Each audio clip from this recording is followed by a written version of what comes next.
اور حضرت مسیح موعود علیہ الصلوۃ والسلام مرد کے فطرتی قوا کی مضبوطی کا ذکر کرتے ہیں. فرماتے ہیں مرد کو بنسبت عورت کے فطرتی قوا زبردست دیے گئے ہیں.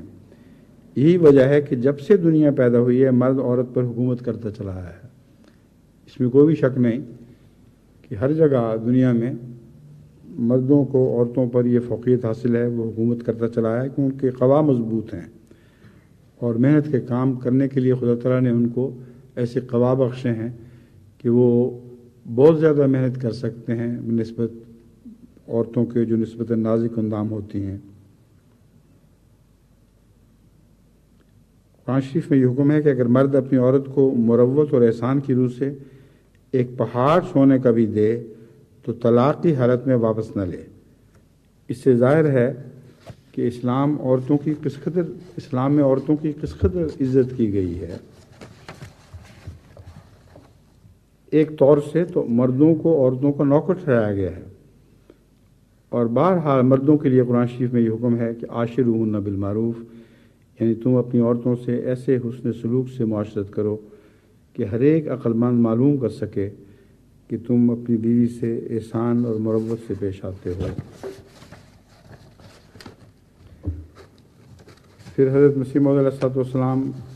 فرماتے ہیں ہمیں جو کچھ خدا تعالیٰ سے معلوم ہوا ہے وہ بلا کسی رعایت کے بیان کرتے ہیں. قرآن شریف کا منشا زیادہ بیویوں کی اجازت سے یہ ہے کہ تم کو اپنے نفوس کو تقوی پر قائم رکھنے اور دوسرے اغراض مثلا اولاد صالحہ کے حاصل کرنے اور خویش و اقارب کی نگہداشت اور ان کے حقوق کی بجا آوری سے ثواب حاصل ہو. اور اپنی اغراض کے لحاظ سے اختیار دیا گیا ہے کہ 1 2 3 4 عورتوں تک نکاح کر لو، لیکن اگر ان میں عدل نہ کر سکو تو پھر یہ فسق ہوگا اور بجائے ثواب کے عذاب حاصل کرو گے کہ ایک گناہ سے نفرت کی وجہ سے دوسرے گناہ پر آمادہ ہوئے. دل دکھانا بڑا گناہ ہے اور لڑکیوں کے تعلقات بڑے نازک ہوتے ہیں. جب والدین ان کو اپنے سے جدا اور دوسرے کے حوالے کرتے ہیں تو خیال کرو کہ کیا امیدیں ان کے دلوں میں ہوتی ہیں